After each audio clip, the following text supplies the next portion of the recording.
Good morning sir. Good morning. Thank you. अरे तुम तो फिर किचन में किसकी आवाज आ रही है? सर राजू और उसकी बीवी आ गए हैं। अच्छा, happy birthday sir. Thank you very much.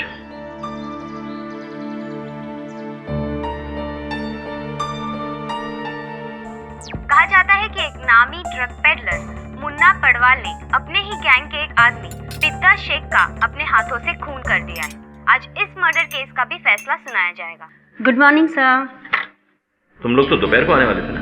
हाँ सर, सोम की तबीयत खराब हो गई और गांव में ठंड भी बहुत थी, इसलिए रात की बस में हम लोग आ गए। तो यहाँ कितने बजे पहुंचे? 1 घंटे पहले सर। एक काम करो, एक केक किचन में ले जाओ, राजू और बच्चे के साथ खा लेना। Happy birthday sir. Thank you. इस केस में जज जस्टिस गोपाल कृष्ण शर्मा ने अब तक बड़े ही कड़े फैसले दिए हैं, खास करके ड्रग माफिया के केसेस में। पिछले 3 साल में उन्होंने 2 बार फांसी की सजा सुनाई है। तो आज देखना ये होगा कि इस केस का परिणाम क्या निकलता है।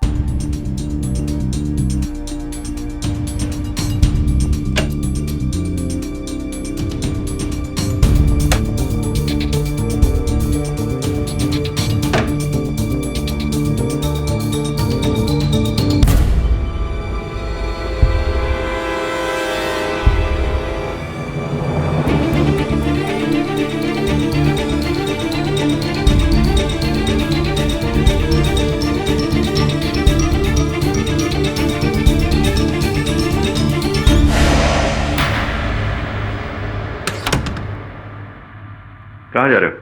साहब, रूम की सफाई कर रहे हैं। आज मेरे बेडरूम की सफाई करने की जरूरत नहीं है, कल करना। जाओ।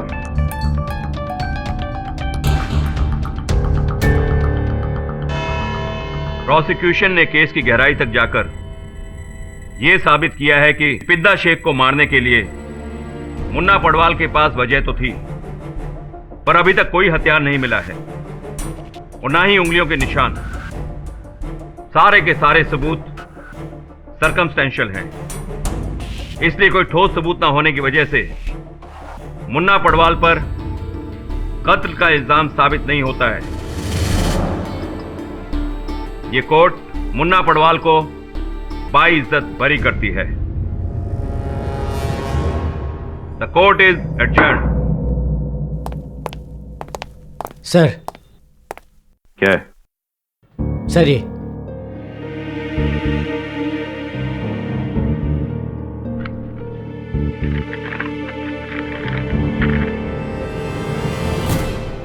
क्या मजाक है ये? सर, अभी अभी आपके घर से एक लड़की की लाश मिली है। क्या बकवास कर रहे हो तुम? लाश आपके बेडरूम में थी सर। मेरे बेडरूम में? लेकिन मैं तो अभी अभी अपने घर से यहाँ आया हूँ। सर हम भी आप ही के घर से आ रहे हैं। ये लाश 20-22 साल की लड़की की है, लेकिन इसकी अब तक पहचान नहीं हो पाई। ये इन्फॉर्मेशन हमें आपके सर्वर राजू से मिली। सर ये लाश की फोटो जो हमें आपके बेडरूम से मिली। नहीं, मैं इस लड़की को नहीं जानता। सर, हमें आपके फिंगरप्रिंट्स लेने होंगे। क्यों? आपको शक है कि यह कत्ल मैंने किया है? सर फिलहाल आपके फिंगरप्रिंट्स ही काफी है, प्लीज।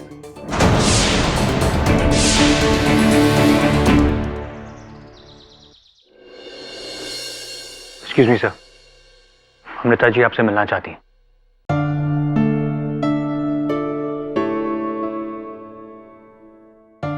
ये क्या सहायता कर सकता हूँ आपकी? मिस्टर पाठक, मैं चाहती हूँ कि जस्टिस शर्मा का केस आप लड़े। न्यायाधीश महोदय के बारे में आज अखबार में पढ़ रहा था। पुलिस ने उन्हें गिरफ्तार किया है। उनके सर पर किसी लड़की की हत्या का आरोप है। सारे साक्ष्य उनके विरुद्ध है, यहाँ तक कि चाकू पर जो उंगलियों के निशान मिले हैं वो भी मेल खा गए। नहीं, शर्मा साहब ने उस लड़की को नहीं मारा है। ये बात आप इतने विश्वास के साथ कैसे कह सकती हैं? मुझे विश्वास है कि शर्मा जी बेगुनाह है। अच्छा, चलिए उनसे मिलकर पता करते। यदि मैं तो उस लड़की को जानता तक नहीं। ये बात मेरी भी समझ में नहीं आ रही है। ये 2 साल पहले अखबार में एक आर्टिकल छपा था, उसकी जेरॉक्स कॉपी है, देखिए शायद याद आ जाए कुछ। अच्छा, तभी तो ये चेहरा जाना पहचाना सा लग रहा है। ये तो काफी पहले की बात है केडी। कुछ साल पहले मैं एक लॉ कॉलेज के फंक्शन में गया था। वहां चीफ गेस्ट बन के गए थे संभवतः। उस लड़की ने सर्वश्रेष्ठ अभिनेत्री का पुरस्कार जीता था आपके हाथों। हाँ केडी, लेकिन उस दिन के बाद मैं इस लड़की को कभी नहीं मिला। मैं सच कह रहा हूं केडी। तो सब उस रात हुआ क्या था? उस दिन सब कुछ नॉर्मल था केडी। मैं कोर्ट से दोपहर को ही घर वापस आ गया था।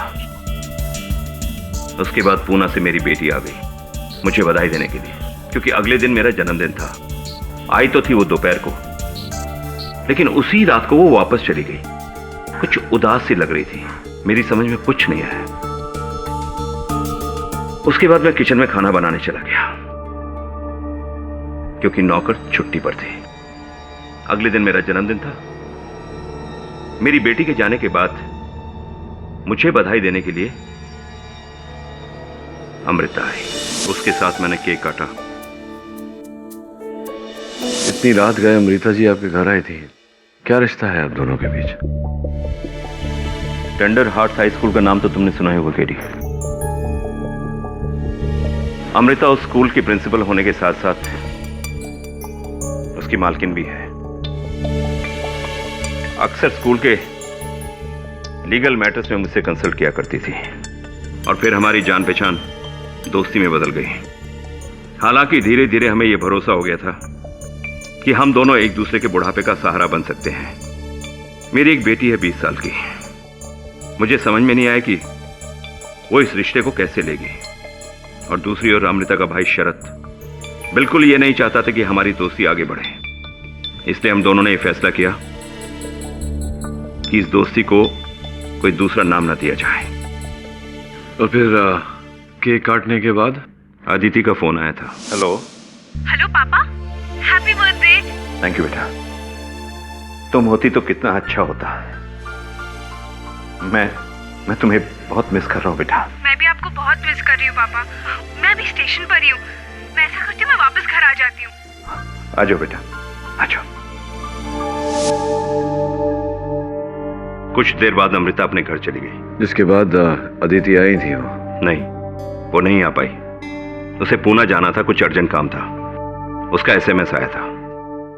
और उसके बाद मुझे नींद की प्रॉब्लम है, इसलिए मैंने नींद की गोली खाई और थोड़ी देर टीवी देखा। टीवी देखते देखते मैं सो गया। तुम्हारे तीनों फ्रेंड्स आई नहीं? उसके बाद एक जोर से आवाज आई। मेरी आंख खुल गई। मैंने देखा चारों तरफ अंधेरा था। मैं सोफे से उठा और सीधे अपने बेडरूम में चला गया। मुझे यह रियलाइज ही नहीं हुआ कि घर में कुछ हुआ है। ये जो पिस्तौल है आपकी, कहाँ रखते हैं आप? अपने स्टडी के लॉकर में। इसके बारे में आपके अलावा और कौन जानता है? मेरे अलावा ये तो सिर्फ अदिति जानती है, लेकिन वो तो रात को ही पुणे चली गई थी। योर ऑनर, आज की ये तारीख, आज का ये दिन न सिर्फ मेरे लिए लेकिन पूरी अदालत के लिए एक बहुत ही बुरा दिन है। It's a sad day. कभी सोचा भी नहीं था कि जिस शख्स को मैं ही नहीं, पाठक साहब भी, हम सब भी योर ऑनर कह के इज्जत देते थे, आज वही शख्स मेरे सामने यूं कटघरे में खड़ा होगा मुजरिम बनकर। It's painful.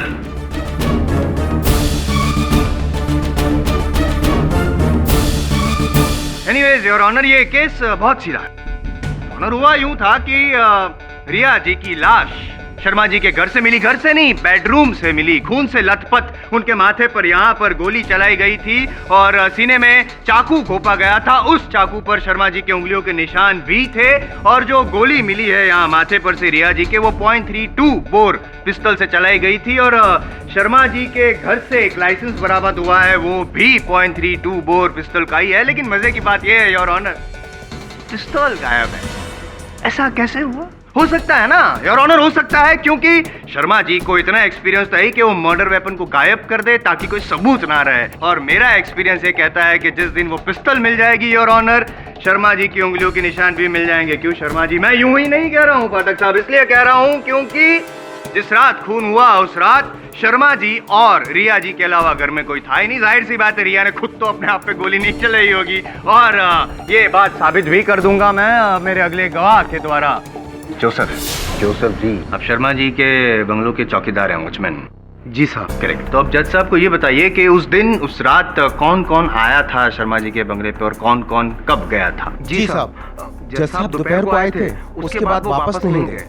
फिर साहब की बेटी आदिति मैडम आई और तकरीबन रात को 9 या 10 बजे वापस चली गई साहब। फिर उसके बाद अमृता मैडम आई, वो तकरीबन 1 या 2 घंटा रुकी होंगी। उसके बाद फिर वो वापस चली गई 12:30 बजे। बस और कोई नहीं साहब, और कोई नहीं आया था। कोई नहीं आया था। पाठक साहब, आप यहाँ आना चाहेंगे? हाँ, आना तो पड़ेगा जायसवाल साहब, क्योंकि आपके गवाह कह रहे हैं कि कोई नहीं आया था। तो जब कोई नहीं आया था तो वो रिया लड़की जिसकी हत्या हुई, जिसके कारण हम यहाँ एकत्रित हुए हैं मुकदमा लड़ने, जब कोई ही नहीं आया तो वो कहाँ से आई? वो भी नहीं आई।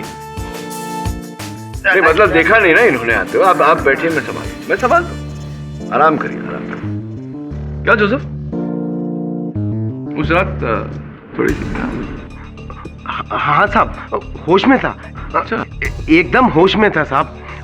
साहब मैं तो अपना काम परफेक्ट ढंग से करता हूँ। नहीं, काम परफेक्ट तरीके से तो करते हैं आप, लेकिन होश में थे या नहीं इस पर विवाद किया जा सकता है, क्योंकि राजू बताइए, अदालत को राजू कौन है? साहब घर का नौकर है। शर्मा जी का नौकर राजू जब अपनी पत्नी कमला के साथ लौटा तो उसने आपको बेहोश पाया, नशे की हालत में। धुत आपके बगल में खाली बोतल पड़ी थी, जिसका अर्थ ये हुआ कि पूरी बोतल पी गए थे आप। ऐसा उन्होंने अपने कथन में लिखा है।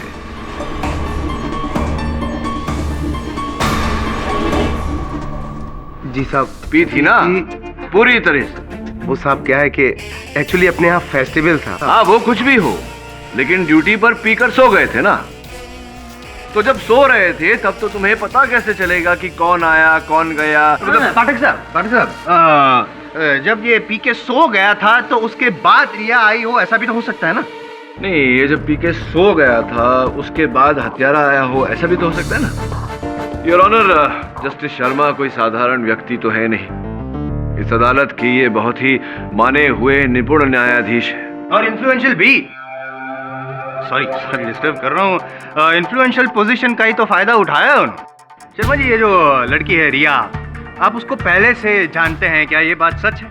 वकील साहब, मैं अपनी जिंदगी में हजारों स्टूडेंट से मिला हूं। इस लड़की से भी मेरी बात हुई है, लेकिन पर्सनली मैं इसे नहीं जानता। झूठ बोल रहे हैं आप शर्मा जी। सच मैं बताऊंगा और मोटिव ऑफ मर्डर भी साबित करूंगा।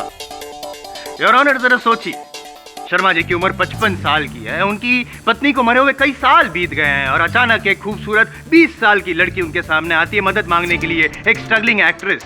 इनकी नीयत बिगड़ जाती है, इनके इरादे नेक नहीं रहते, इसीलिए आपने रिया के साथ एक नाजायज रिश्ता जोड़ा। लेकिन आपकी जो उम्र है तो आपको इतना तो अनुभव होगा ही, कैसे जो नाजायज रिश्ते होते हैं शर्मा जी, उनकी उम्र कुछ ज्यादा लंबी नहीं होती।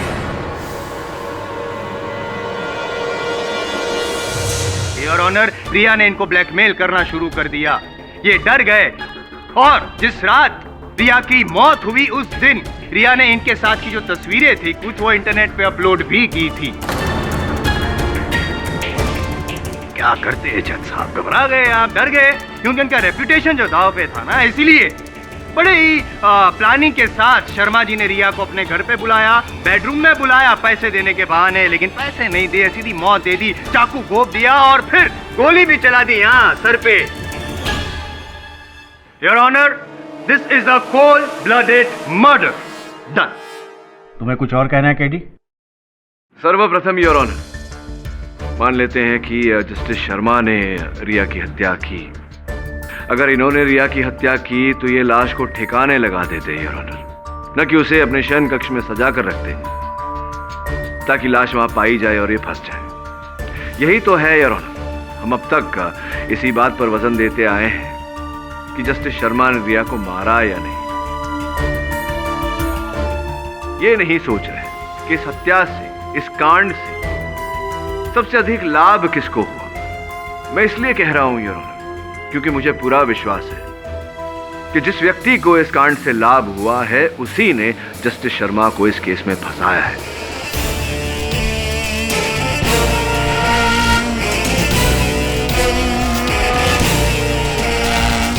तुम कहना क्या चाहते हो पीडी? जस्टिस शर्मा एक माने हुए न्यायाधीश थे, किंतु इस आरोप के बाद आज यहां खड़े हैं आरोपी के रूप में कटघरे में। स्पष्ट है योर ऑनर कि ये किसी की चाल है। मुझे तो आपकी चाल लग रही है केस को घुमाने की। नहीं, अगर योर ऑनर जैसे कि पाठक साहब कह रहे हैं कि हत्यारा कोई और है और उसका फायदा होता जज साहब को शर्मा जी को फंसाने के बाद, तो ये साबित भी तो कीजिए कि हत्यारा कौन है कोई सबूत आपके पास? साबित तो करूंगा ही योर ऑनर, और सबूत भी है मेरे पास।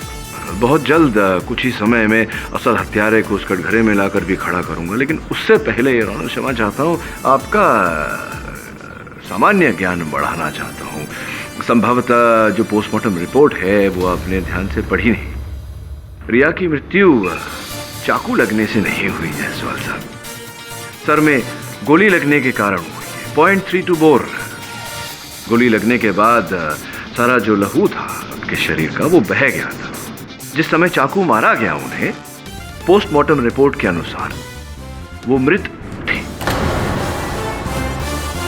रही प्रोसिक्यूटर साहब की बात की पिस्तौल बरामद नहीं हुई, योर ऑनर मैं कहना चाहूँगा कि इतने माने हुए न्यायाधीश इतना तो जानते ही होंगे कि अगर ये अपने ही लाइसेंस्ड रिवॉल्वर से किसी की हत्या करे तो आरोप इनके सर पर ही आएगा, और जबकि इन्हीं का है लाइसेंस रिवॉल्वर तो उंगलियों के निशान भी उस रिवॉल्वर पर इन्हीं के होंगे। जो भी हो योर ऑनर, इस समय तक हत्या का औजार बरामद नहीं हुआ है तो उस पिस्तौल को लेकर कोई भी विवाद करना उचित नहीं होगा। योर ऑनर, मेरा मानना है कि जस्टिस शर्मा निर्दोष है और इसी कारण मैंने इनका केस लिया। जब मैंने इनका केस लिया मैंने पता लगाना शुरू किया कि इनके दुश्मन कौन कौन हैं जो इन पर यह आरोप डालकर इन्हें घात देना चाहते हैं। मैंने अपने सहायक वरुण से, इनकी पर्सनल डायरी से, इनके घर के एंट्री रजिस्टर से नाम की सूची बनाने को कहा। उन नामों में ऐसा कोई नाम नहीं पाया मैंने योर ऑनर जिस पर मेरा संदेह जाए। फिर मैंने इनके फोन कॉल के रिकॉर्ड्स चेक किए। मोबाइल से योर ऑनर कुछ नहीं मिला, किंतु इनके लैंडलाइन फोन से एक बहुत ही दिलचस्प बात सामने आई है। कत्ल की रात 2 बजे इनके लैंडलाइन से एक फोन किया गया था, जबकि 12:30 बजे आप सो गए थे। जी हाँ। हाँ, 12:30 बजे सो गए थे, तो फिर 2 बजे लैंडलाइन से कॉल किया गया था। कौन था वो? आप ही ने तो कहा था कि बंगले के अंदर 2 व्यक्ति थे। जस्टिस शर्मा अगर सो रहे थे तो संभवतः रिया जाग रही। Riya, how interesting. Riya, alright. तो रिया ने क्यों लैंडलाइन यूज किया होगा? मोबाइल यूज कर सकती थी वो। आप क्या आजकल अपना होमवर्क ठीक से कर नहीं रहे हैं? ध्यान दीजिए अपने काम पर। फर्स्ट इंफॉर्मेशन रिपोर्ट में स्पष्ट रूप से लिखा गया है कि रिया के शरीर से, उनके मृत शरीर से और शरीर के आसपास से कोई मोबाइल फोन बरामद नहीं हुआ। तो जब किसी के पास मोबाइल फोन नहीं होता तो वो लैंडलाइन का उपयोग करता है। योर ऑनर, फोन किसने किया से महत्वपूर्ण बात यह है कि फोन किसको किया गया। सूची से पता चला है योर ऑनर कि वो फोन पप्पू पडवाल नामक व्यक्ति को किया गया। ये व्यक्ति वही है जिसके भाई के विरुद्ध हत्या का आरोप कुछ ही दिन पहले, और इस केस के जज जस्टिस शर्मा थे। दिलचस्प बात यह है कि जिस रात रिया की हत्या हुई उसके अगले ही दिन उस केस में फैसला सुनाया जाने वाला। योर ऑनर, मैं पप्पू पडवाल जी को कटघरे में बुलाने की अनुमति। आप उनका कोई लेना देना नहीं है वो लड़की के साथ, आप उनको काय को खड़ा किएला इधर में? नहीं, खड़ा किएला है क्योंकि ये जानने का प्रयास कर रहे हैं कि आप रिया को जानते थे या नहीं। रिया? आप उनको रिया विया नाम की लड़की को नहीं जानता है? अपुन रिया नाम की किसी लड़की को आज तक कभी मिला ही नहीं। तो मिला ही नहीं तो उन्होंने रात को 2 बजे आपको फोन क्यों किया? अपुन को तो कोई कॉल नहीं आया। कोई रॉन्ग नंबर होएगा साहब। मतलब रॉन्ग नंबर लगा और आप 11 मिनट तक बात करते रहे रॉन्ग नंबर पे?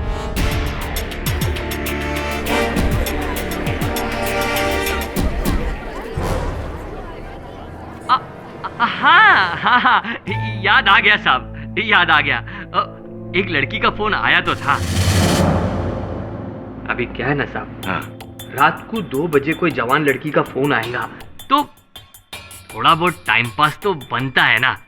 लेकिन क्या, अपन का किस्मत ही खराब है। अक्की मुंबई का फोन छोड़ के उसने अपन को ही रॉन्ग नंबर किया। बोलो बोलो, मतलब बोलो कि चंदन बार के मालिक आप ही हैं? हाँ, क्यों? नहीं यार, क्योंकि चंदन बार के आपके जो कार्यकर्ता है उनका कहना कुछ ऐसा था। ये लड़की तो साहब की आइटम है। आइटम? हाँ, साहब इसको लेकर फिल्म भी बना रहे हैं। हीरोइन बनने आई है ना ये।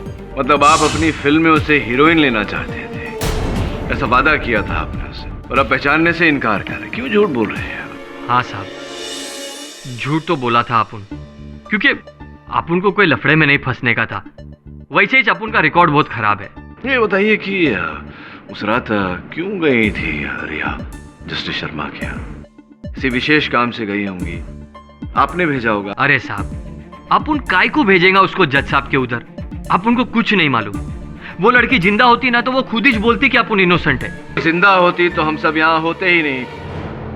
चलिए बताइए, सच क्या है, बताइए। साहब, अपन सच बोलता है।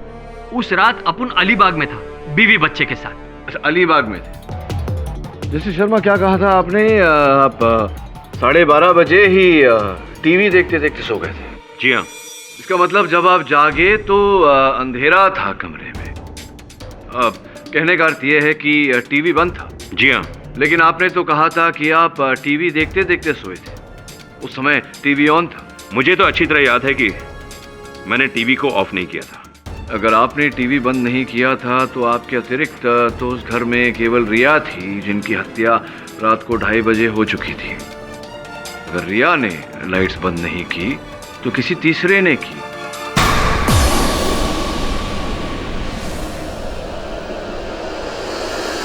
जिसका अर्थ यह होता है कि आप दोनों के अतिरिक्त कोई तीसरा भी था उस समय घर में जिसने ये बत्तियां बंद की।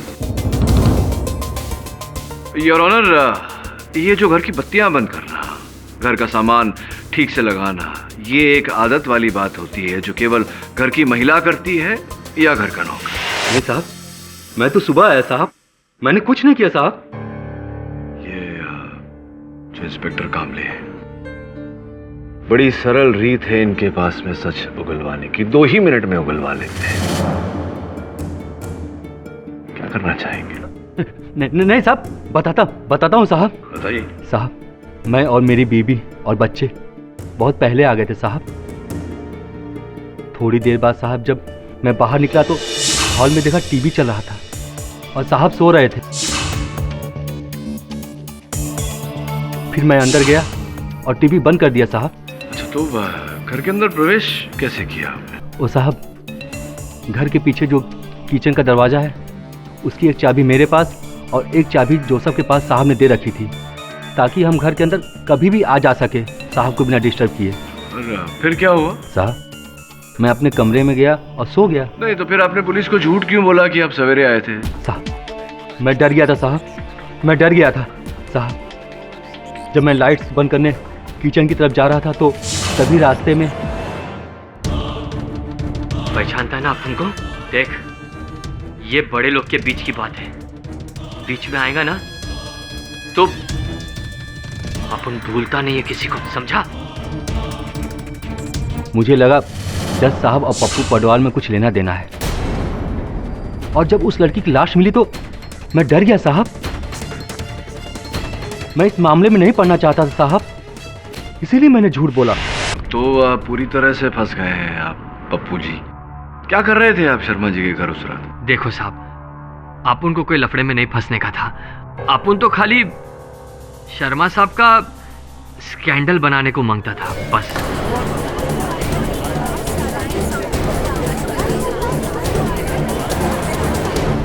मतलब रिया के जरिए, रिया द्वारा शर्मा साहब को बदनाम करने का ये कोई ऐसी कोई योजना बनाई थी आपने? हाँ साहब, लेकिन वहां अंदर जाने के बाद में अचानक रिया डर गई। इसके वास्ते अपन को जबरदस्ती अंदर जाना पड़ा। आपके कहने पर वो वहां गई थी सब करने? क्या करने के समझ नहीं रहा, समझाइए ना। शर्मा साहब अपन के भाई के केस में जज था। अपुन का वकील बोला कि ये अपने भाई को फांसी की सजा देगा। बोला इसकी हिस्ट्री ऐसी है। आपने ऐसा सोचा कि क्यों ना रिया का उपयोग किया जाए, इनके शर्मा साहब के विरुद्ध साया जाए इन्हें, ऐसा? हाँ साहब, अपुन ने प्लान बनाया कि शर्मा साहब को बदनाम करके केस से आउट कर देगा। अपुन ने रिया को ऑफर दिया, उसको पटाया, वो मान गई और अपुन ने शर्मा साहब के घर पे नजर रखना चालू कर दिया। अपुन ने देखा कि वॉचमैन के पास पीछू के दरवाजे की चाबी है और मौका मिलते ही अपुन ने वो चाबी का कॉपी बना दिया। अपुन ने वो चाबी का 2 डुप्लीकेट बनाया, एक रिया के लिए और एक सेफ्टी में। अपुन के भाई के केस के फैसले में एक ही दिन बाकी था। अपुन की आइडिया से रिया ने उसके और शर्मा जी के कॉलेज के कुछ फोटो इंटरनेट पे डाल दिए। फिर अपुन ने रात को रिया को शर्मा जी के घर में भेजा।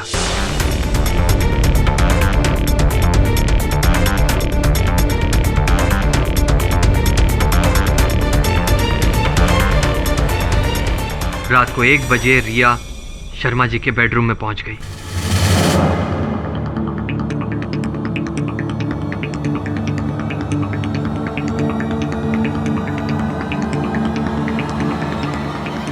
मैं ये काम नहीं कर सकती पप्पू। अरे एड़ी हो गई लिए क्या? अभी उसको नहीं फंसाया तो मेरा भाई लटक जाएगा। चुपचाप मैं जैसा बोल रहा हूं वैसा कर। तेरे को मेरी पिक्चर में हीरोइन बनने का है ना? भाड़ में गई तेरी फिल्म, मेरे को जेल नहीं जाना है, समझ गया? अपुन ने उसको बहुत समझाया साहब, लेकिन उसकी तो सुई अटक गई थी। इसीलिए अपुन ने भी चानस लिया और घुस गया शर्मा साहब के घर के अंदर। शर्मा साहब के घर के अंदर आप घुसे, आपने रिया को मनाने का प्रयास किया, लेकिन रिया नहीं मानी और आपने उसकी हत्या कर दी। अरे अरे ये क्या बोल रहे हैं आप साहब?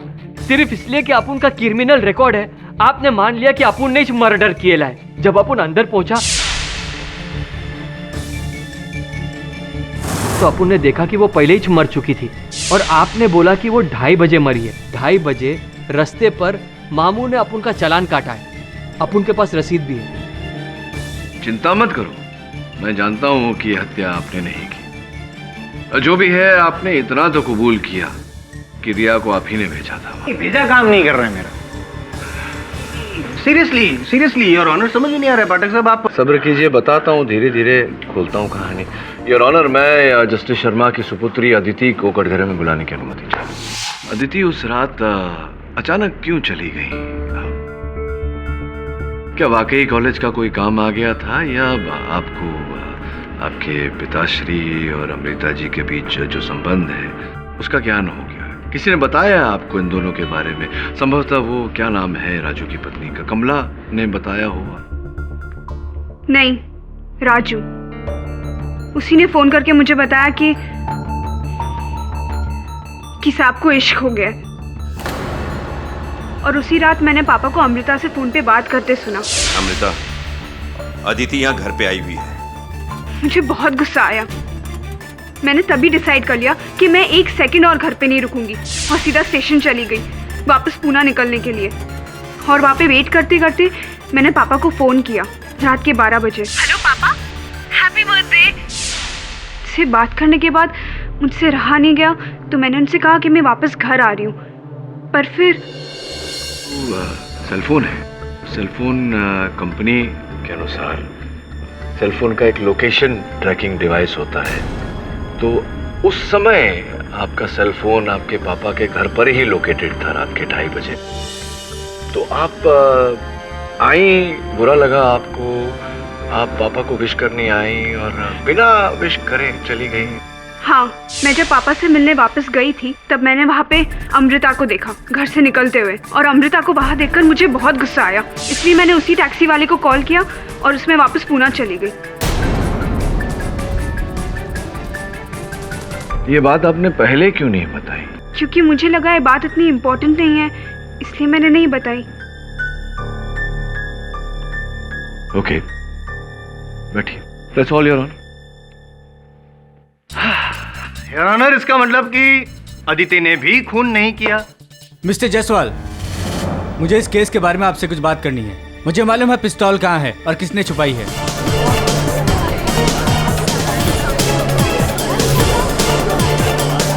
Order order, silence in the court. आपको जो कुछ भी कहना है यहाँ कटघरे में आकर कहिए।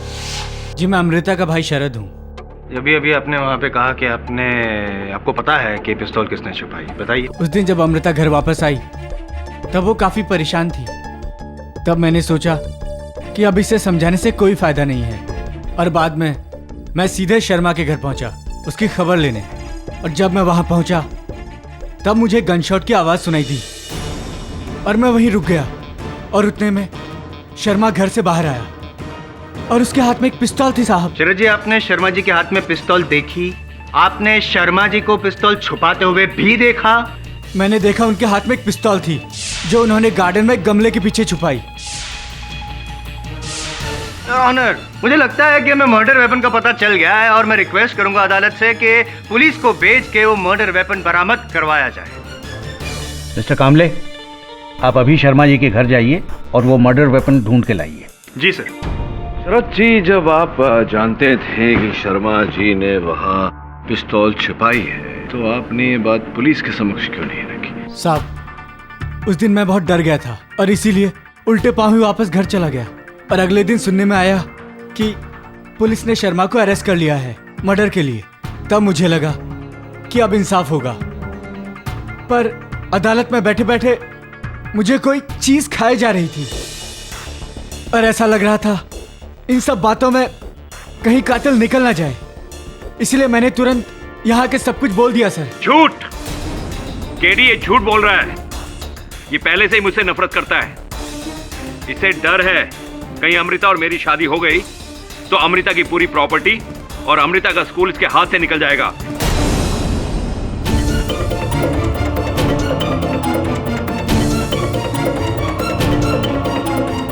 शरद जी, बैठिए ना, आप खड़े क्यों हैं?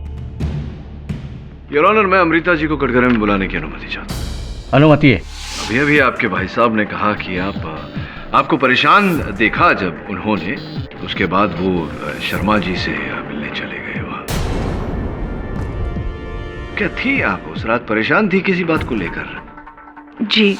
आज मेरी बेटी अदिति आई थी और वापस चली गई। मुझे नहीं लगता कि वो किसी काम की वजह से वापस गई है। आपका मतलब? अमृता, शायद उसने मुझे तुमसे फोन पर बात करते हुए सुन लिया, इसीलिए वापस चली गई। इसमें उसका कोई दोष भी नहीं है, क्योंकि इस दुनिया में मेरे अलावा उसका और कोई नहीं है। वैसे भी अदिति मेरी जिंदगी का एक अहम हिस्सा है। मेरी वजह से उसे कोई परेशानी हो, ये मैं बिल्कुल बर्दाश्त नहीं कर सकता अमृता, बिल्कुल बर्दाश्त नहीं कर सकता। इससे पहले कि हमारा ये रिश्ता और आगे बढ़े या एक नया रूप इख्तियार कर ले, मैं चाहता हूं कि इसे यहीं रोक दिया जाए, बस। इनफैक्ट मैं तो ये चाहूंगा कि आज के बाद तुम अपने लीगल मैटर्स को कंसल्ट करने के लिए किसी और को ढूंढ लो, किसी और को ढूंढ लो।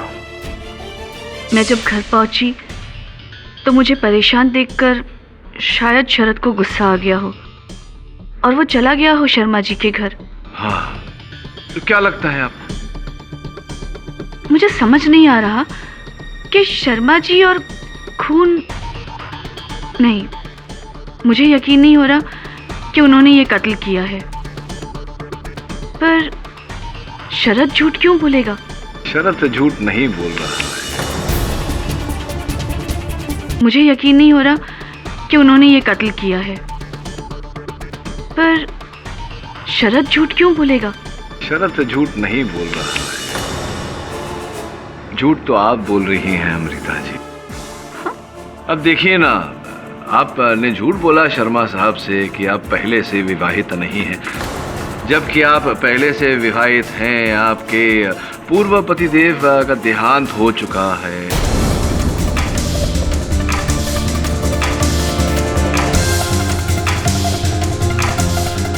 अमीर थे वो उन्हीं के रुपयों से आपने ये स्कूल अपना जो है वो शुरू किया।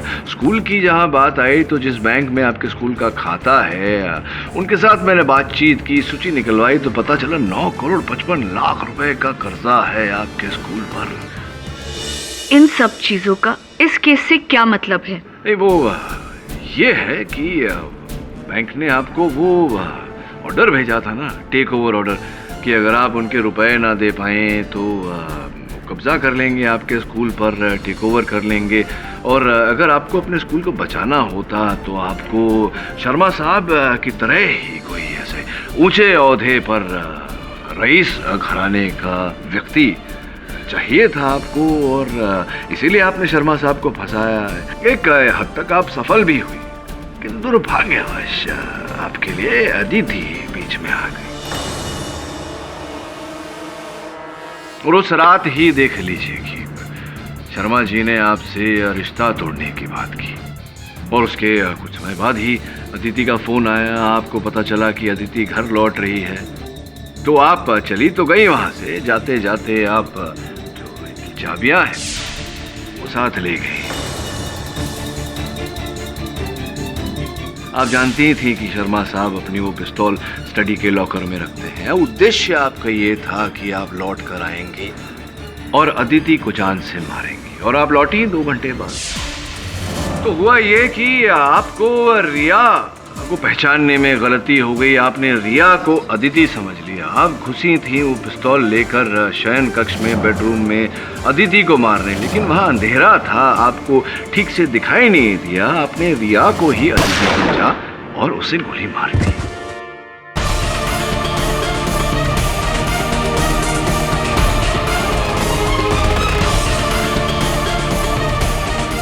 जिसके पश्चात अब वहां से ओझल हो गई। इस बात का क्या सबूत है आपके पास? अरे ये लीजिए, याद ही नहीं रहता आजकल कुछ। ये रुमाल को तो अवश्य पहचानती होंगी आप। हाँ, ये मेरा ही रुमाल है। हाँ, जानता हूँ आप ही का रुमाल है। ये जो रुमाल है वो दूसरे दिन सवेरे शर्मा साहब को अपने शयन कक्ष में, अपने बेडरूम में मिला। ये बात बताइए, आप तो गई नहीं थी बेडरूम की ओर, तो आपका रुमाल वहां कैसे पहुंच गया? मुझे कैसे पता होगा? नहीं, आपका रुमाल है, आपको पता होना चाहिए। आप ही बताइए, कहानियां तो आप बना रहे हैं। मैं कहानी बना नहीं रहा, कहानी बता रहा। अदिति ने जब आपको घर के बाहर देखा, उस समय रात के 2:40 हो रहे थे। आप तो 12:30 बजे ही वहां से चली गई थी, तो उसके 2 घंटे 10 मिनट बाद आप क्या कर रही थी वहां? शरद ने शर्मा जी को गन छुपाते हुए देखा, उसका क्या? योर ऑनर,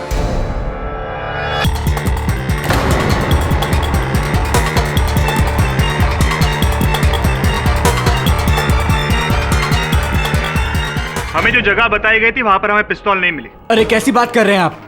आपने ठीक से ढूंढा नहीं होगा। वो पिस्तौल वहीं होनी चाहिए जहां मैंने बताई थी। हाँ, पर वहां पर नहीं मिली। योर ऑनर, इसका अर्थ ये होता है कि शरद जी झूठ बोल रहे थे। शर्मा जी ने वहां पिस्तौल नहीं छुपाई। शर्मा जी निर्दोष। अरे साहब, ये सच नहीं है। इंस्पेक्टर साहब, आपने ठीक से ढूंढा नहीं होगा। आपने उस गमले के पीछे देखा? नहीं, लेकिन वहां पर नहीं मिली। अरे कैसे नहीं दिखी? गन वही है, मैंने खुद देखा है, गन वही है। शरद जी, क्यों आप एक पुलिस वाले के साथ तर्क कर रहे हैं? मान लीजिए कि झूठ बोला आपने शर्मा जी को वहां पिस्तौल छुपाते हुए देखा ही नहीं। अरे नहीं साहब, गन वही है, मैं बोल रहा हूँ, गन वही है साहब, मैंने खुद देखा है। अरे वहां नहीं है तो हो सकता है शर्मा जी ने निकाल ली हो वहां से। अरे छुपाई तो मैंने थी, तो शर्मा कैसे?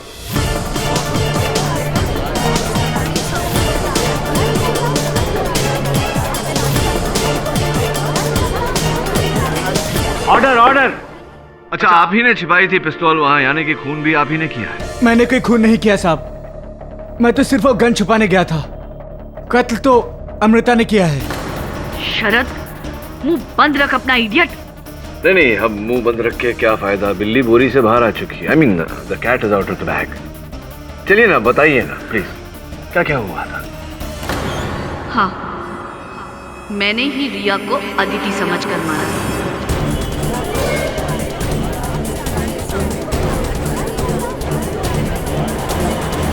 साहब, उस दिन अमृता ने मुझे घर पर आकर सब कुछ बता दिया। एक तो वो वहां घर की चाबी लेके आई, और दूसरी बात, वो इस पिस्तौल के ऊपर अपने फिंगरप्रिंट्स मिटाने ही भूल गई।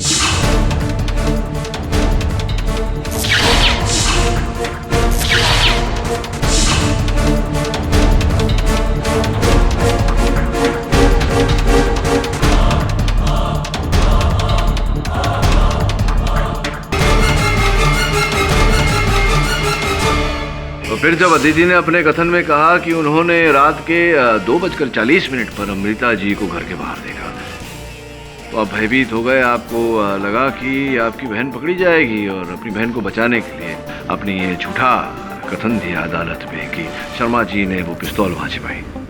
लेकिन केडी, वो पिस्टल है कहाँ? Sorry your honour, Varun, your honour, मैं जानता था कि ये पिस्तौल शर्मा जी के घर पर ही कहीं छिपाई गई होगी, इसीलिए आज सवेरे अदालत आने से पहले मैं इस पिस्तौल को ढूंढने इनके घर चला गया।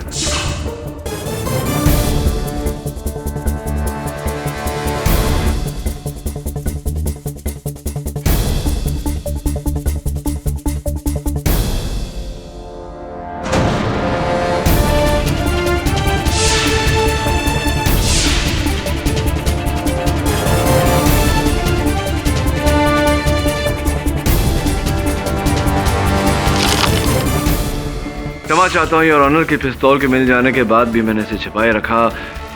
पहले से ही मुझे संदेह था अमृता जी और शरद जी पर। मैं जानता था कि शरद जी केवल ढोंग कर रहे हैं दोनों के रिश्ते को नापसंद करने की।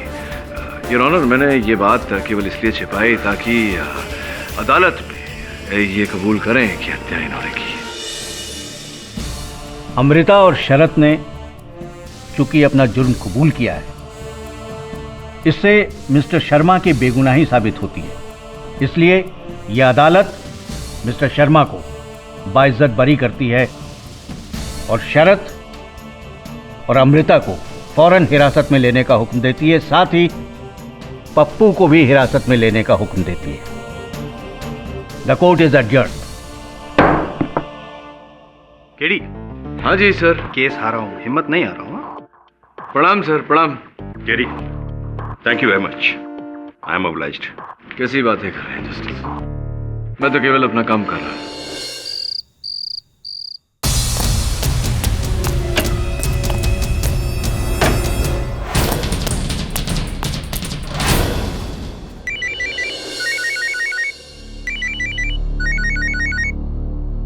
हाँ अभिनव। पापा, मुझे लगता है उन्होंने मुझे ढूंढ निकाला है। क्या? हाँ, मैंने अभी होटल के बाहर पुलिस की जीप देखी है। देखो अभिनव, घबराओ मत, हो सकता है वो लोग कोई और काम से आए हो। I don't know what to do, क्या करूं मैं? देखो बेटा, हिम्मत से काम लो। मैं हूं ना तुम्हारे साथ।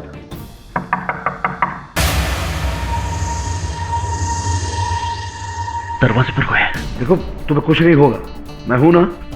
थक जाऊं पापा मैं इस तरफ भागते भागते। Please get me out of here, please. देखो तुम चिंता मत करो, सब कुछ मुझ पे छोड़ दो।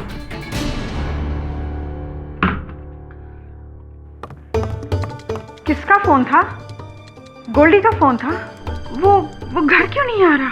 रात हो गई है दमयंती, जाओ सो जाओ। इतने दिनों से आप दोनों मुझसे क्या छुपा रहे हैं? कुछ बताते क्यों नहीं? मैंने कहा ना, कुछ नहीं हुआ है, जाओ सो जाओ।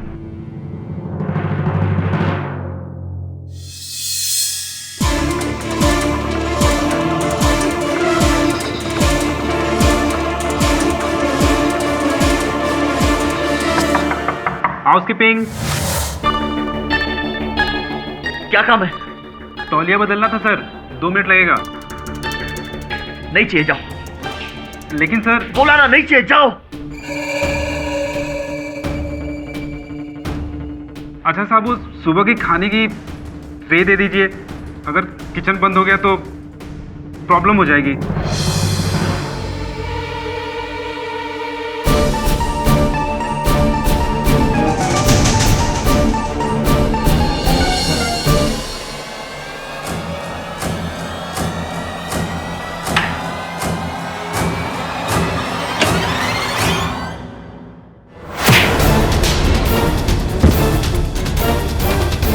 मिस्टर अभिनव शेखावत, तुम गिरफ्तार किए जाते हो।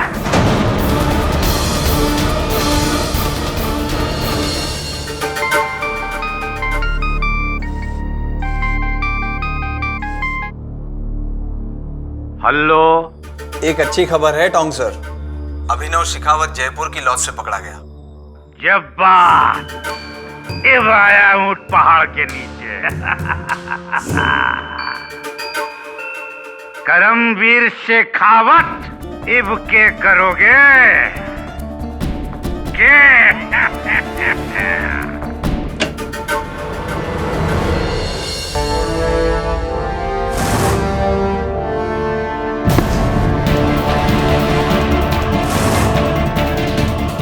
पुलिस मेरे बेटे तक पहुंची कैसे? पता नहीं सर, मैंने तो पूरी कोशिश करी थी इस मामले को। कोशिश काफी नहीं है। वादा किया था तुमने 10 दिन के अंदर ये केस सुलटा दूंगा, आपका बेटा घर पे होगा। कहाँ गए वो वादा?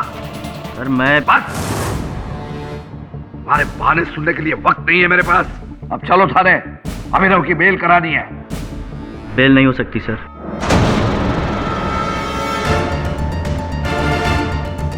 इनफैक्ट सर मैं अभी पुलिस स्टेशन होकर आ रहा हूँ।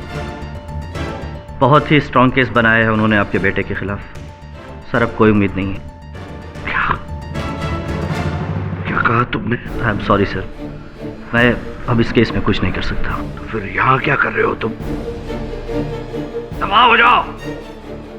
चंदर सिंह गुंडेचा, राजस्थान के सबसे बड़े वकील। Get lost, out.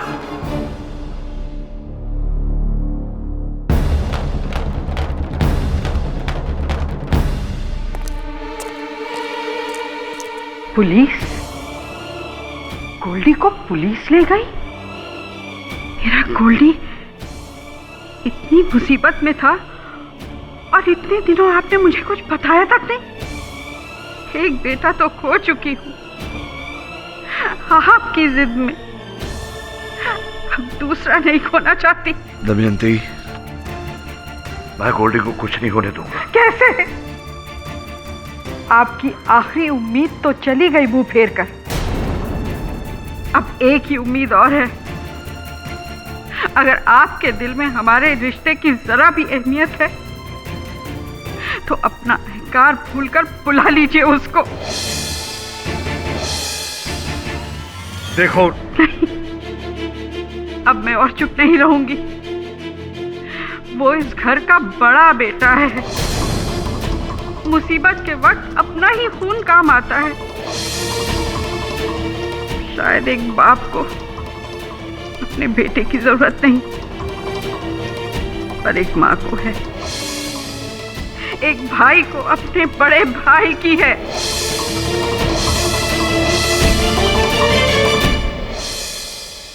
अभिनव,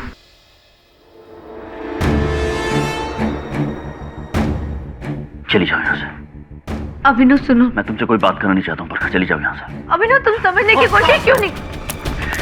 क्या चाहिए तुम्हें? मेरा भरोसा तोड़ने के बाद और क्या चाहिए तुम्हें? जाओ यहाँ से।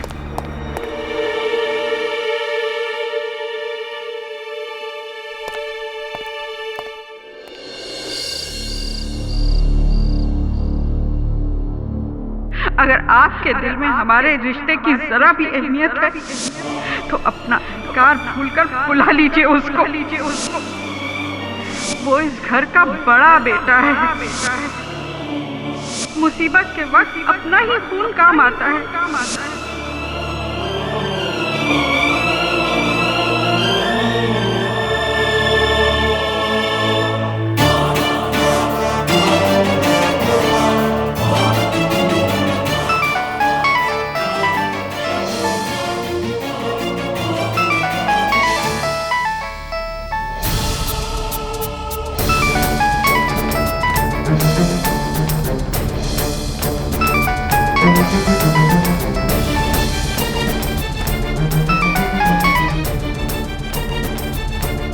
हेलो हेलो मिस्टर केडी पाठक, केडी पाठक,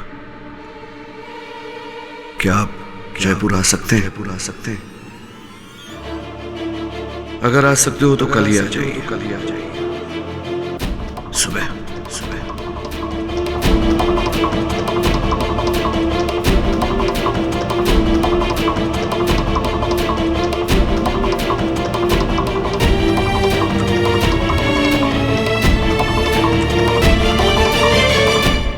अगर यही तुम्हारा फैसला है तो अब मेरा फैसला सुनो। आज के बाद न ये घर तुम्हारा, न मेरा कारोबार और ना मेरा नाम। नहीं रहे तुम करणवीर शेखावत के बेटे। चले जाओ। इस घर के दरवाजे हमेशा के लिए तुम्हारे लिए बंद है। जलील करके निकाला गया था उसे इस घर से। 12 साल से नहीं आया। नहीं आएगा वो नहीं आएगा।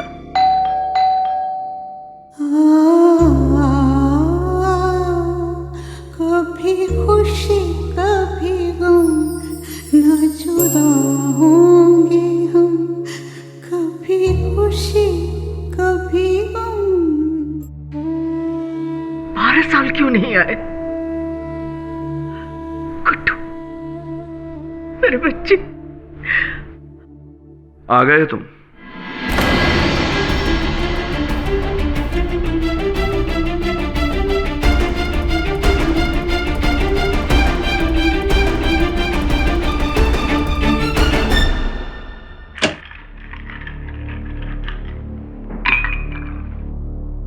मुझे तुम्हारी जरूरत नहीं। बड़े बड़े लॉयर्स पड़े हैं मेरे पास। मैं तो तुम्हें बुलाना भी नहीं चाहता था। तुम्हारी माँ ने कसम दे दी। अगर अब भी ना कहो, कहना चाहो तो कह सकते हो। मैं किसी और लॉयर को नियुक्त कर दूंगा इस केस के लिए। किस केस में? मेरे बेटे अभिनव को कत्ल के इल्जाम में गिरफ्तार किया गया है। कब, क्यों, कहां, कैसे, ये सब बताने का वक्त नहीं है मेरे पास। अभिनव को टोंक रोड पुलिस थाने में रखा गया है। जाओ, वहां जाकर उसे मिल लो, वो बता देगा। रुको, मुझे तुम्हारा एहसान नहीं चाहिए। तुम्हारी जो कुछ भी फीस बनती है मेरे पीए मिश्रा को बता देना। सुनवाई से पहले तुम्हें पूरी रकम मिल जाएगी। जो बन पड़े करो। मुझे मेरा बेटा अभिनव आजाद चाहिए। इकलौता है मेरा। आफ्टर ऑल माय ओनली सन।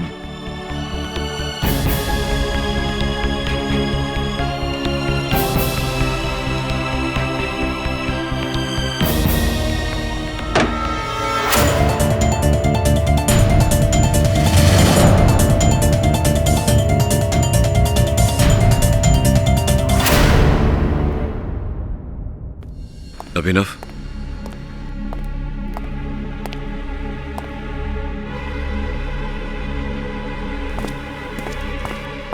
भैया, मैं फंस गया हूं। मैंने कुछ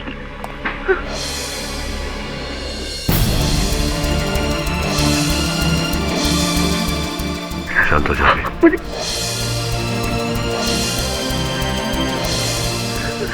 मैं किसी को मेरी बात। हाँ, मेरे बैठ। रोना बंद कर और शुरुआत से बता क्या क्या हुआ था।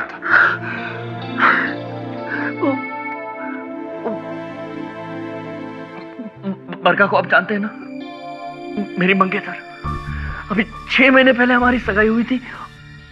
वो माँ चाहती थी आपको मंगनी पे बुलाना, लेकिन पापा। ये सब बातें भूल जा। क्या हुआ था ये बता। समझ में नहीं आ रहा ये सब कैसे हो गया। मैं 1 महीने के बाद मेरी उससे शादी होने वाली थी। अभी 15 दिन पहले की बात है। मैंने कहा कि फिल्म भी ले जाता हूँ। उसने कहा कि नहीं, मुझे अपने दोस्त की मंगनी में जाना है। मैंने कहा ठीक है। मैं अपने दोस्तों के साथ वो क्लब चला गया था और क्लब में देर हो गई थी। रात को जब मैं लौट कर आ रहा था तो मैंने उसकी गाड़ी आमेर रोड के बाहर देखी।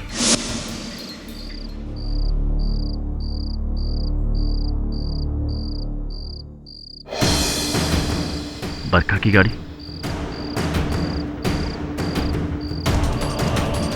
बरखा ने मुझसे झूठ कहा था, वो किसी आदमी के साथ थी, पर उसका चेहरा मुझे ठीक से दिखाई नहीं दिया।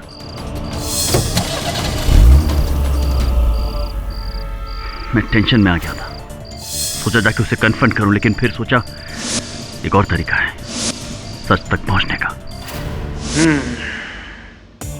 बीवी का पीछा करना है? मंगेतर का। हो जाएगा, लेकिन अगर कुछ है तो मुझे प्रूफ चाहिए, समझे? मिल जाएगा सर जी, फुल प्रूफ मिल जाएगा। भगवान करे आपका शक झूठा निकले। क्या है कि टूटते हुए रिश्तों को देखने से मुझे बहुत दर्द होता है। और फिर उसके ठीक 3 दिन बाद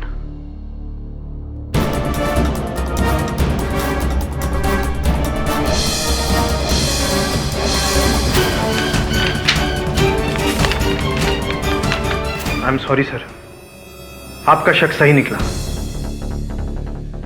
क्या नाम है उसका? बरखा।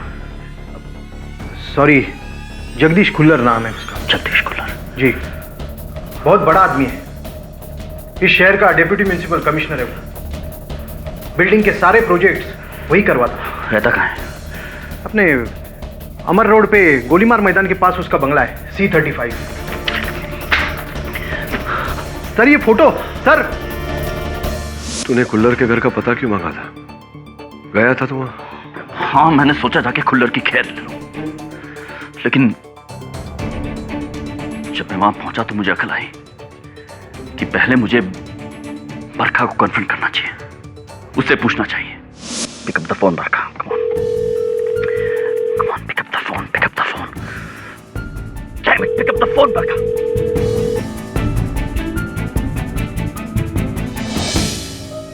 के साथ लगी होगी ना।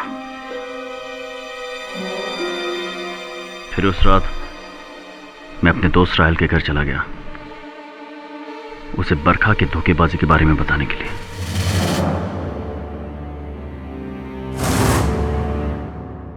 बस कर यार गोल्डी। बस कैसे करूं? मुझे धोखा दिया उसने, मुझे। जान से मार दूंगा उसे मैं। और क्या मिलेगा उससे? मैं तो कहता हूं कि तू बहुत लकी है, शादी से पहले ये सब पता चला। छोड़ दे बरखा। छोड़ कैसे दूं यार? छोड़ कैसे दूं? उल्लू का पट्टा समझा क्या मुझे? अभिनव शेखावत नाम है मेरा। कोई भी मुझे धोखा देकर नहीं जा सकता है। उस खुल्लर, उस कमिश्नर की तो मैं जान ले लूंगा। गोल्डी सुन तो। क्या खबर देनी है? आप कहां हो सर जी? क्यों? पुलिस आपको ढूंढ रही है। अभी थोड़ी देर पहले जगदीश खुल्लर को किसी ने गोली मार दी, वहां आपके खिलाफ सबूत भी मिले। क्या हुआ गोल्डी?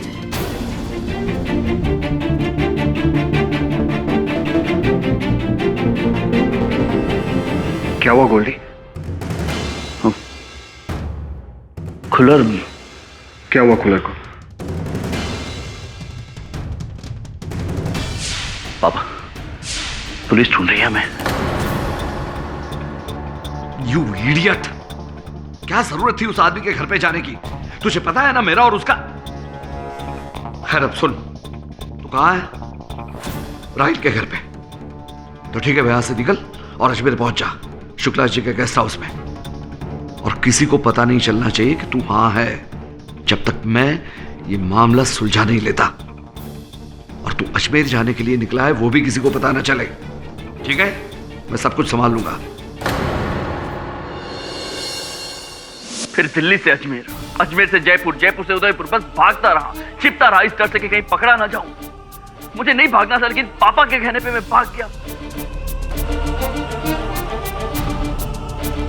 और अब तो केस बिगड़ गया ना भैया।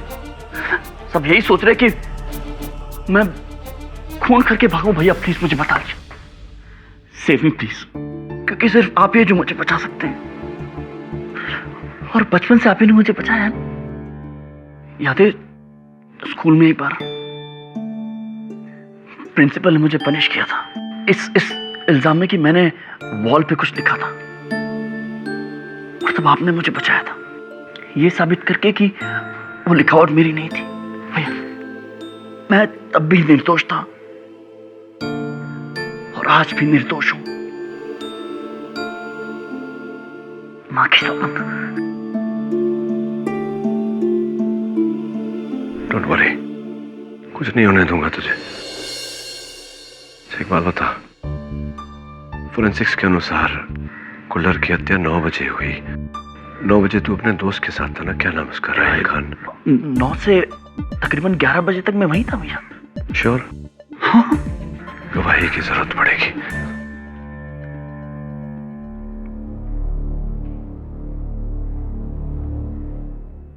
अब अरुण, जितनी जल्द हो सके जयपुर आजा। जी सर। क्या?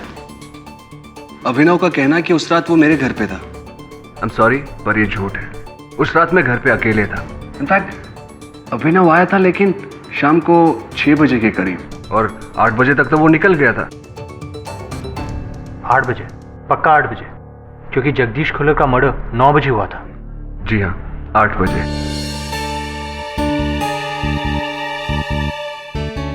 पर अभिनव तो कुछ और ही कह रहा है। देखिए, मैं मानता हूं अभिनव मेरा दोस्त है, हम कॉलेज में एक साथ पढ़ते थे, पर इसका मतलब ये नहीं है कि मैं उसे बचाने के लिए अपने आप को फंसा दूं।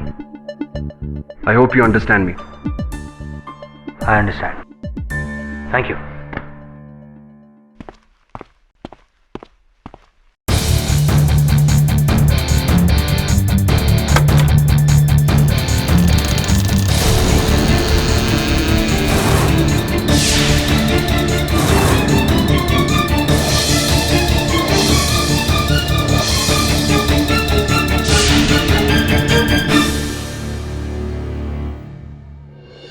जी उस रात जब साहब की हत्या हुई हम बाहर गेट पर ही थे। और घर के अंदर कौन था? तुम्हारे हिसाब से कोई मिलने आया था? जी साहब से मिलने एक आदमी आया था। कहाँ जा रहे हैं? रुकिए, आप ऐसे अंदर नहीं जा सकते। तुम्हारे सामने ही बुलाया। देख रहे हो, मामला करोड़ों का है, समझे कि नहीं? चलो पे चढ़ो।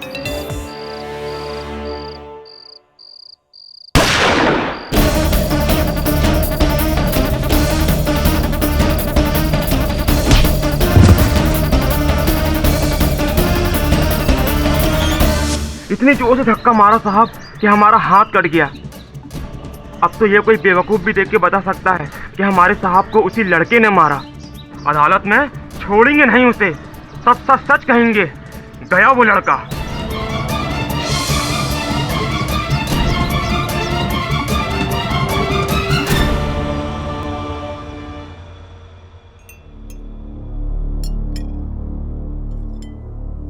थैंक्स।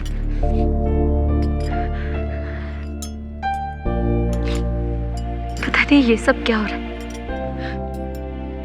मैं और अभिनव तो 3 महीने में शादी करने वाले थे, और फिर ये सब आपको जगदीश खुल्लर को मिलने से पहले सोचना चाहिए था। पर मैं जगदीश खुल्लर को नहीं जानती, मैं उसे कभी मिली भी नहीं। बरखा जी, अभिनव ने एक जासूस रखा था, लश्कर सिंह। लश्कर सिंह ने यह कथन दिया है कि उसने एक नहीं अनेक बार आपको और खुल्लर साहब को साथ में देखा है। केवल इतना ही नहीं, आप दोनों की कई तस्वीरें भी ली थी उसने, जो अभिनव को दिखाई है। झूठ बोल रहा है लश्कर सिंह, मेरा कोई रिश्ता नहीं है जगदीश खुल्लर के साथ। और पता नहीं अभिनव उसकी बात पर विश्वास भी क्यों कर रहा है। मैंने सच में आज तक कभी अभिनव को धोखा नहीं दिया। बहुत गड़बड़ वाली बात है। दोनों का कथन उल्टा ही है। बरखा कह रही है कि वो कभी खुल्लर से मिली नहीं। राहिल कह रहा है कि उस रात मेरा भाई उसके साथ था नहीं। इस तरह दोनों आपके भाई को झूठा साबित कर देंगे अदालत में। ऊपर से जगदीश खुल्लर का वो सिक्योरिटी गार्ड उजागर सिंह, उसने तो अभिनव को आते हुए भी देखा है अंदर।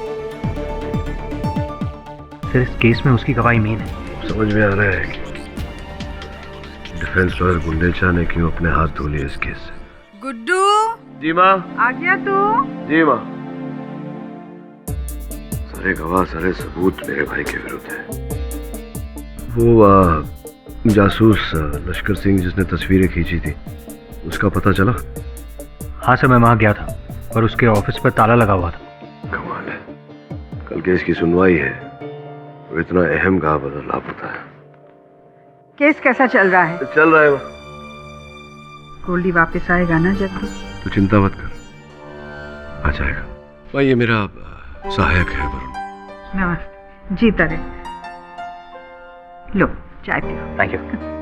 बैठो। असिस्टेंट हो तो इसका ख्याल रखा करो। ये खाने पीने के बारे में इतनी बदसलूकी करता है, देखो कितना दुबला हो गया है। कौन ख्याल रखेगा मेरा? ये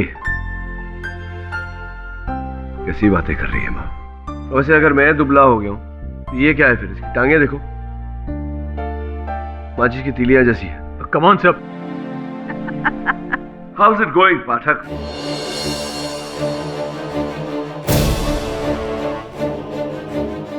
आप अपने बेटे को इस तरह कैसे बुला सकते हैं? तुम्हारे कहने पर मैंने उसे यहाँ बुलाया, इसलिए ये मत मानना कि मैं हर चीज तुम्हारे कहने पर ही करूंगा, समझी?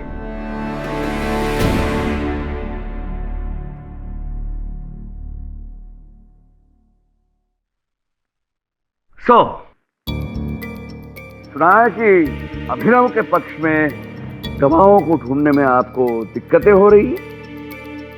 उन गवाह से कहो कि अपना मुंह खोले, चाहे उतनी रकम मैं उसमें भर सकता हूं, लेकिन अदालत में अभिनव का साथ दें। कह देना उनसे पाठक, अभिनव का वकील हूं मैं, कोई दलाल नहीं जो गवाहों के साथ सौदेबाजी करता फिरूं। अभी तक नहीं बदले, अब भी नहीं बदले। अगर ये जानते हो तो ये भी जानते होंगे कि मुझे जो चाहिए वो पाने के लिए मैं कोई भी हद तक जा सकता हूं, और इस केस में मुझे चाहिए अभिनव की रिहाई, किसी भी कीमत पर, हमारी, मेरी या किसी और की। Have your T, be comfortable.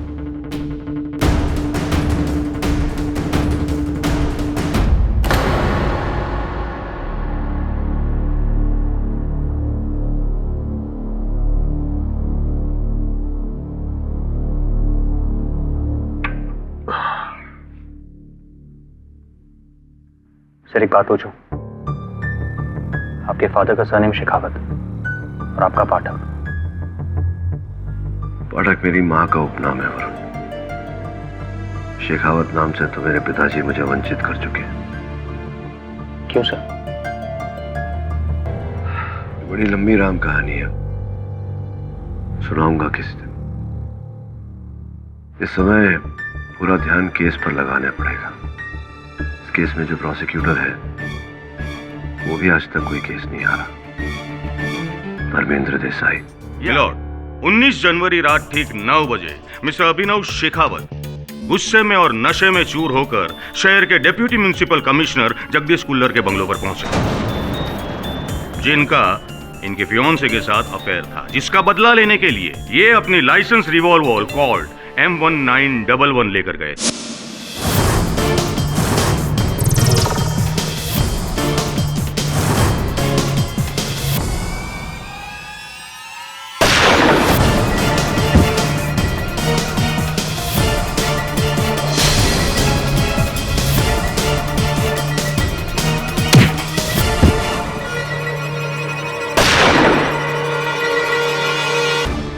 उस रात खुल्लर साहब के बंगलों के बाहर तुम ही थे और तुमने इस आदमी को उनको मारकर बाहर जाते हुए देखा।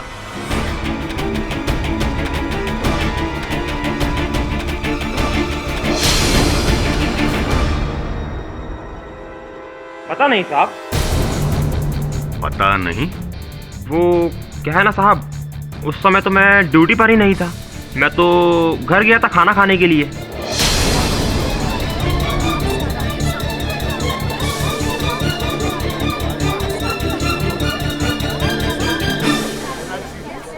Order order.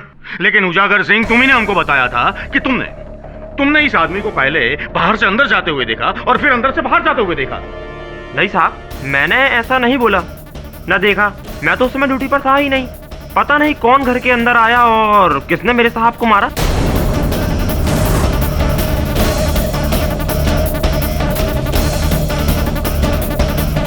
उन गवाह से कहो कि अपना मुंह खोले, चाहे उतनी रकम मैं उसमें भर सकता हूं।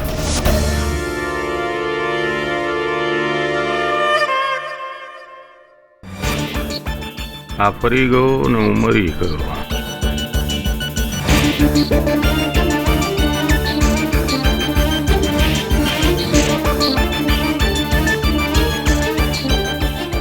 योर ऑनर, मैं मिस्टर अभिनव के दोस्त राहिल खान को बुलाना चाहूंगा।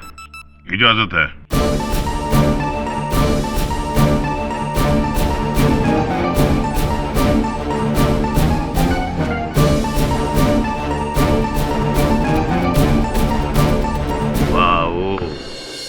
राहिल, चुप!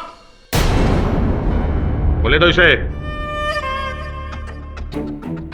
हाँ तो राहिल, उस शाम अभिनव तुम्हारे साथ था, वो भी नशे में चूर। फिर उसने अपनी पिस्टल उठाई और कहा कि वो जगदीश खुल्लर के घर जा रहा है उसे मारने।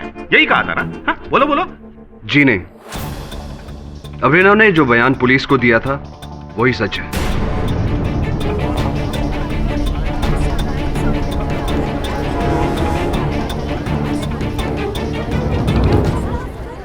उस रात अभिनव मेरे साथ शाम 7 बजे से तकरीबन रात 11 बजे तक था और मिस्टर खुल्लर की मौत 9 बजे हुई, तो जाहिर है अभिनव बेकसूर है।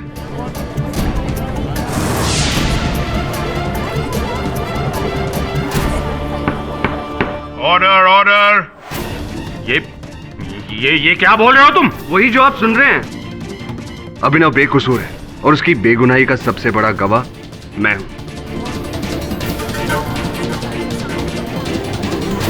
मिलोट, शू चाली सु रहे हो बधु? आलो को पुताना बयान, ये लोग अपना बयान बदल रहे हैं।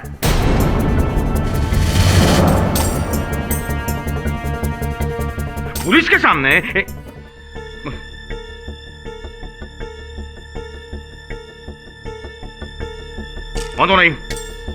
बांधो नहीं, मैं साबित करके रहूंगा कि खून अभिनव ने ही किया है।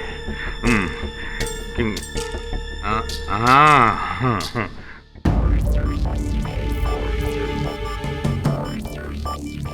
मिस्टर अभिनव, इन गोलियों को तो पहचानते होंगे आप? जी नहीं। नहीं? मिस्टर अभिनव, ये दोनों 45 कैलिबर की गोलियां हैं और बैलिस्टिक रिपोर्ट के हिसाब से इन्हीं गोली की वजह से मिस्टर खुल्लर की मौत हुई है और वो चली है एक कॉल्ट M1911 गन से। वैसे आपके पास भी गन है ना? वो कौन सी है? वो है कॉल्ट M1911, लेकिन लाइसेंस है पापा के नाम। यानी कि वही गन? नहीं देसाई साहब, वही गन नहीं, वैसी ही गन। जयपुर में 1426 लोगों के पास उसी मेक, उसी मॉडल का गन है, M1911। मिस्टर केडी, मुझे पूरा यकीन है कि वो 1426 लोगों की गन उनके पास ही होगी। वैसे आपकी गन कहाँ है? पुलिस ने इन्वेस्टिगेशन के वक्त आपके पास मांगी थी, राइट? जी, वो मैंने कमरे में रखी थी, लेकिन खो गई। क्या? लॉस्ट इट, खो गई। खो गई? जी। सुना मिस्टर केडी, खो गई? जज साहब, सुना आपने? खो गई गन। समझ में नहीं आता है कि गन है कि रुमाल। खो गई, वो भी इतना बड़ा इल्जाम लगने के बाद। चलो कोई बात नहीं है, एक और बात पूछता हूं। उस दिन शाम को जब आप अपने दोस्त राहिल खान के साथ थे, तब आपने कौन से कपड़े पहने थे? जी, मैंने एक व्हाइट टी शर्ट और ब्लू डेनिम्स पहने थे। White T shirt? तो वो व्हाइट टी शर्ट कहाँ है? पुलिस ने आई थिंक आपके पास वो भी मांगी थी ना? जी, वो भी खो गई है। ये भी खो गई जज साहब, यानी कि मौका वारदात से सबूत खो गए। I object your honour. Abhinav की गन और उसका टी शर्ट इस केस में साक्ष्य के रूप में स्थापित नहीं हुए। कोई बात नहीं है केडी साहब, जज साहब, हम कुछ और स्थापित करते हैं। मिस्टर अभिनव, ये क्या है? ये बटन पुलिस को मिस्टर कुल्लर की लाश के पास से मिला था। ये आप ही का बटन है ना? ये बटन मेरे पापा के कोट का है। पापा के कोट का?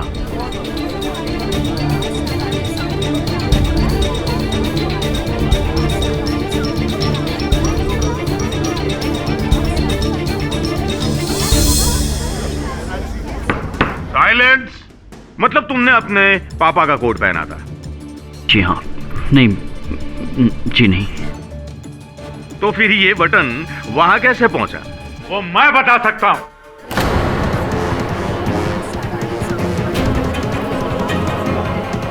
आपको जो कुछ कहना है कटघरे में आकर कहिए। सर, मारो नाम राजेंद्र सिंह टोंक है। मैं भी शहर के बड़े बिल्डरों में से एक, मिस्टर शेखावत की तरफ। आप लोग शायद ना जानते हो, अभिनव से कहीं पहले मिस्टर जगदीश खुल्लर को मिस्टर शेखावत जानते हैं। दरअसल मिस्टर जगदीश खुल्लर मिस्टर शेखावत के लिए एक ऐसा जहरीला कांटा थे जिसका निकालना इनके लिए बहुत जरूरी था। अच्छा, टोंक साहब थोड़ा खुल के बताइए। सर, जोतवार में 400 एकड़ का एक प्लॉट इन्होंने खरीदा था गोल्फ कॉम्प्लेक्स बनाने के लिए, पर मिस्टर जगदीश खुल्लर को उसके कागजों में कुछ गड़बड़ी नजर आई तो उन्होंने उस पर रोक लगा दी। मुझे अच्छी तरह याद है कि एक बार मैं मिस्टर खुल्लर से मिलने उनके दफ्तर गया था तो मैंने देखा कि मेरे कॉम्प्लेक्स के प्लान्स पास न करने का मतलब? क्योंकि इस जमीन पे डिस्प्यूट चल रहा है और आपने इस जमीन को गैर कानूनी तरीके से हासिल किया है। सबूत दीजिए मुझे, सबूत। करोड़ों रुपए लगे हैं मेरे इस प्रोजेक्ट के पीछे। अगर ये प्रोजेक्ट नहीं हुआ तो जो नुकसान होगा वो मैं सह नहीं पाऊंगा। ये मेरा प्रॉब्लम नहीं है, और वैसे भी आप जा सकते हैं। मेरी दूसरी मीटिंग मिस्टर टोंग के साथ है। ओह, अब समझ में आ रहा है कि मेरा प्लान पास क्यों नहीं हो रहा। कट चाहिए तुम्हें? बोलो, कितने पैसे दे रहा है वो तुम्हें? उससे ज्यादा भिजवा दूंगा मैं। Mister Shekhawat, I said leave. देखो खुल्लर, करोड़ों रुपए लगाए हैं मैंने इस प्रोजेक्ट में, और ये प्रोजेक्ट किसी भी कीमत पे होके रहेगा। मेरे होते हुए ये प्रोजेक्ट कभी नहीं बन सकता। ठीक कह रहे हो तुम। तुम्हारे होते हुए ये प्रोजेक्ट नहीं हो सकता, लेकिन अब देखना ये है कि तुम कब तक होते हो।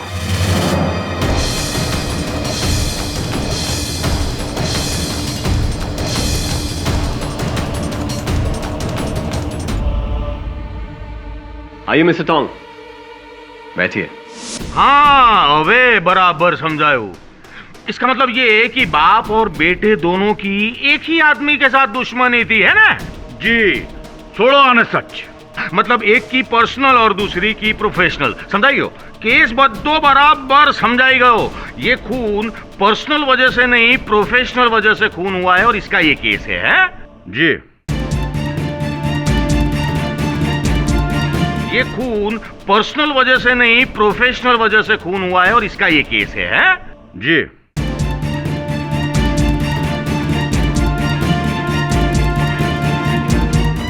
समझाई जैसे बापा, बद्दू बराबर समझाई जैसे। योर ऑनर, क्या है कि वो बरखा को इधर बुलाऊंगा ना, ये जो अभिनव की मंगेतर है, तो सब कुछ समझ में आ जाएगा। बुलाऊं? इजाजत है। हाँ, तो बरखा जी, आपके पति का सॉरी आपके मंगेतर ने, देखो वैसे बुरा नहीं लगाने का, लेकिन उनका कहना यह है कि आपके और मिस्टर जगदीश के बीच में कुछ ऐसा चल रहा था। तो क्या बात सच्ची है? नहीं, बिल्कुल सच नहीं। मैं जगदीश कुल्लर को जानती नहीं हूँ। मैं आज तक कभी मिली नहीं हूँ और देखा भी नहीं है उन्हें। झूठ बोल रही है। मेरे पास सबूत है। कहाँ है? कहाँ है सबूत? कहाँ है? दिखाओ। बरखा पर नजर रखने के लिए मैंने एक जासूस हायर किया था, लश्कर सिंह। उसने खुल्लर और बरखा की कई सारी तस्वीरें खींची है। अच्छा, तो ये लश्कर सिंह कहाँ है? भाई अब ये मत बोलना कि वो भी गन और टी शर्ट की तरह गायब हो गया है।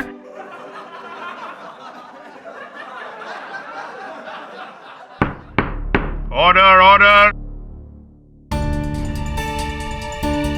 वो आपके प्रांत में क्या बोलते हैं देसाई साहब? जरा शांति रखो ना।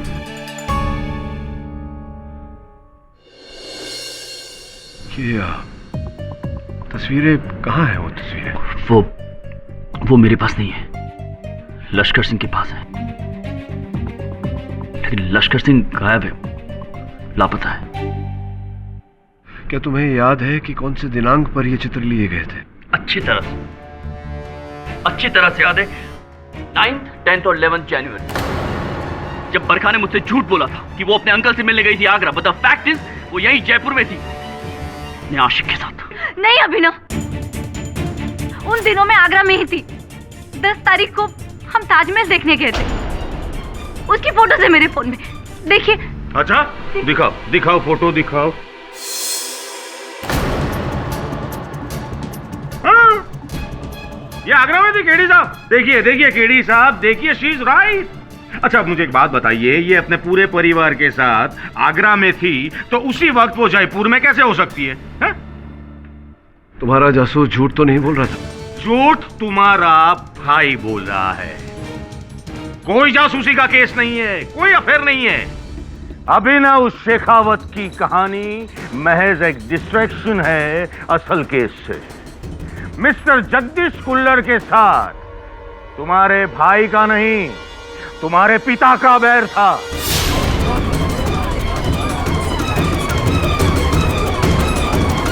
बैर था इनका, वो 400 करोड़ की जमीन के लिए। मिस्टर देसाई, आप टोंग के कथन के आधार पर मिस्टर शेखावत को इस केस में नहीं घसीट सकते। अच्छा, तो इस बटन के बूते पर तो मैं जोड़ सकता हूं ना। दरअसल इस केस में मिस्टर अभिनव सिर्फ एक मोहरा है।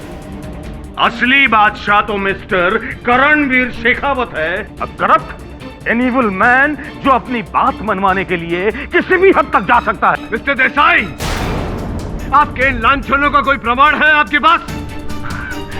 आप कब से मिस्टर शेखावत के भ्रष्टाचार से अनजान बनने लगे मिस्टर पाठक? क्योंकि ये आपके पिता हैं?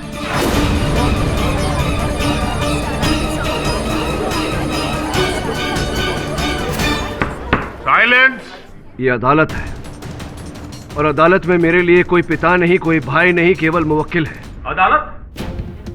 तो मिस्टर केडी पाठक, मैं आपको याद दिला दूं कि तकरीबन 12 साल पहले अपनी कैरियर का सबसे बड़ा और पहला केस आपने इसी अदालत में लड़ा था, याद है ना आपको? अच्छा, अब ये बताइए कि वो कौन सा केस था? हाँ? देखिए देसाई साहब, उस केस का इस केस से कोई संबंध नहीं। संबंध क्यों नहीं है केडी साहब? बिल्कुल संबंध है। अब ये बताइए कि किसके विरुद्ध केस था ये? बताइए। मिस्टर करणवीर शेखावत के विरुद्ध। मिस्टर केडी पाठक, अपनी जिंदगी का इतना बड़ा केस, वो भी अपने बाप के विरुद्ध। हाँ, क्यों? बताइए ना, क्यों? अगर आप कतरा रहे तो मैं बता दूं। राजस्थान का सबसे सेंसेशनल केस, जो एक बेटा अपने पिता के भ्रष्टाचार से पर्दा हटाने के लिए लड़ रहा था, जो उन्होंने किया केस जीतकर। उस वक्त वो आदमी तुम्हारे लिए भ्रष्ट था, तो आज ये अचानक धर्मात्मा कैसे बन गया मिस्टर केडी पाठक?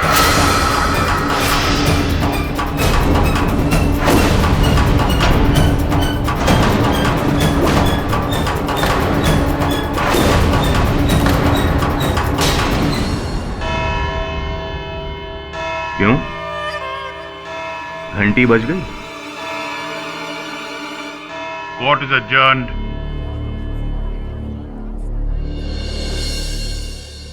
तकरीबन 12 साल पहले मिस्टर केडी पाठक, अपनी जिंदगी का इतना बड़ा केस, वो भी अपने बाप के विरुद्ध। हाँ?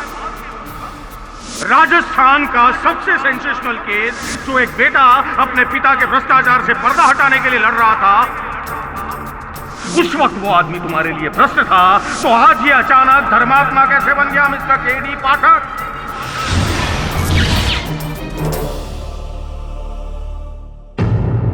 क्या सोचा था तुमने?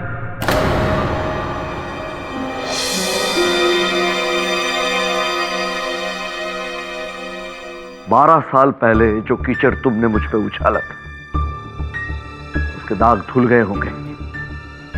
नहीं मिस्टर केडी पाठक, वो कीचड़ आज भी मुझ पे उछाला जा रहा है। तुम्हारी उस भूल ने आज फिर से मेरा सर झुका दिया इस अदालत में। भूल मेरी नहीं, आपकी थी, और आप ये बात अच्छी तरह जानते हैं। चलो मान लेते हैं कि उस केस में दोष मेरा था दोष मेरा, लेकिन इस केस में नहीं। इस केस में भी दोषी आप ही हैं। अच्छा, वो कैसे? राहिल और उजागर ने अपना बयान किसके कहने पर बदला? आपके दोस्त देने पर, आपके रुपए की लालच से। हाँ, मैंने पैसे दिए थे उनका बयान बदलने के लिए, लेकिन वो रिश्वत दी गई थी सच बोलने के लिए, झूठ बोलने के लिए नहीं। सच? हाँ सच, वो सच कि तुम्हारा भाई निर्दोष है। नहीं किया खून उसने उस खुल्लर का, लेकिन अब भी अगर तुम्हें अपने खून से ज्यादा औरों पे भरोसा है तो छोड़ दो ये केस। मैं ये केस नहीं छोड़ूंगा। मैंने अपनी मां को वचन दिया है कि अपने भाई को निर्दोष साबित करके उसे घर लेकर जाऊंगा। सुबीट मिस्टर पाठक।